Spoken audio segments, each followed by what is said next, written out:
Please like, subscribe and share করুন আপনাদের channel. সুষ্ঠু চিকিৎসা পরিষেবায় বিশ্বাস ও ভরসার আর এক নাম বালাজি ডায়াগনস্টিক। পরিচ্ছন্ন পরিবেশ, দায়িত্বশীল ব্যবস্থাপনা ও অভিজ্ঞ চিকিৎসকদের উপস্থিতিতে এখানে ইসিজি, আলট্রাসোনোগ্রাফি, ইকোকার্ডিওগ্রাফি করা হয়। রক্ত, মলমূত্র সহ প্যাথোলজিক্যাল পরীক্ষার ব্যবস্থাও রয়েছে। পরিবারের সুচিকিৎসার জন্য অবশ্যই আসুন বালাজি ডায়াগনস্টিকে, ভাতার বাজার, সৎসঙ্গ আশ্রমের সন্নিকট, পূর্ব বর্ধমান। আমাদের আরও একটি শাখা হসপিটাল রোড, কাঁটার সমবায় সমিতি মার্কেট, সোদখালি, ভাতার, পূর্ব বর্ধমান। মাননীয় মুখ্যমন্ত্রী সমস্ত পশ্চিমবাংলার সমস্ত দুর্গাপুজো কমিটি যারা সার্বজনীন পূজা করে 10 বছর ধরে তাদেরকে 50,000 টাকার অনুদান দিয়েছেন। এটা মূলত অনুদানটা যেটা দিয়েছেন সেটা হচ্ছে যে করোনা ভাইরাসের যে প্রকোপ চলছে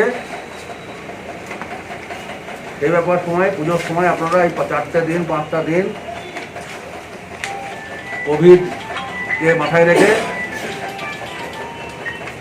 মণ্ডপগুলো সেভাবে সাজাবেন।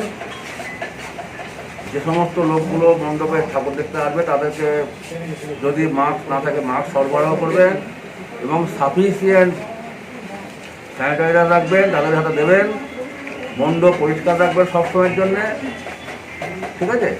এটাই মূলত বিয়ে ওনার টাকাটা দেওয়ার জন্য, এটাই ওনার বিষয়, টাকাটা দেওয়া, অনুদান দেওয়ার বিষয়। আমাদের এখানে আপনাদের এলাকার পঞ্চায়েত প্রধান আছেন, প্রধান সাহেব আছেন, তারাও আপনাদেরকে এই বিষয়ে কিছু বলবেন। আর আমাদের আরেকটা বিষয় বলার হচ্ছে পুজোর নির্দিষ্ট নিয়ম মেনে পুজো করবেন। সরকারি যে নিয়মগুলো আছে সেই নিয়ম মেনে পুজো করবেন। কোভিডের প্রচার করবেন, সেফ ড্রাইভ সেভ লাইফ প্রচার করবেন, তার জন্য ফ্লেক্স লাগাবেন, ঠিক আছে?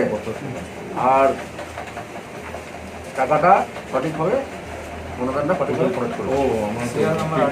আর পুজোর মণ্ডপে একটা ডিক্লারেশন দেবো, এই ডিক্লারেশনটা আপনি ফিল আপ করবেন, করে আমাদের দিয়ে যাবেন। পুজো মণ্ডপে রাত্রিবেলা যে কজন সাপোর্ট থাকবে, রাত্রিবেলা 2জন করে নিরাপত্তা রক্ষী হোক বা স্বেচ্ছাসেবক রাখবেন, এটা আপনাদের তরফ থেকে রাখবেন। তাদের আপনারা কন্ট্যাক্ট নাম্বার আমাদেরকে দেবেন, তাদের নাম দেবেন। আর 29 তারিখের মধ্যে কিন্তু বিসর্জন সম্পূর্ণ করতে হবে, এটা সরকারি অর্ডার। আগামী 29শে অক্টোবরের মধ্যে সমস্ত ঠাকুরকে বিসর্জন করতে হবে এবং সেই বিসর্জনটা হবে খুব মিনিমাম লোক নিয়ে, বেশি লোক নিয়ে কিন্তু বিসর্জন করা যাবে না। হ্যাঁ, এটাই মূলত বিষয়, সরকারি নির্দেশ এটাই আছে, এটাই মাননীয় মুখ্যমন্ত্রীর নির্দেশ বা আপনাদের কাছে আবেদন। দিলীপ দে, সূর্যধন দাস,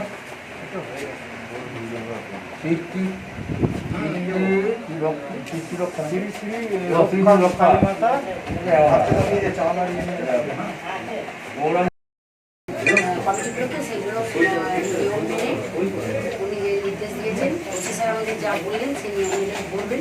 স্যানিটাইজার, মাস্ক, মানে শারীরিক দূরত্ব বজায় রাখা এবং শিশু যারা আসবে তাদেরকে স্যানিটাইজার ব্যবহার করা, সেফলাইন।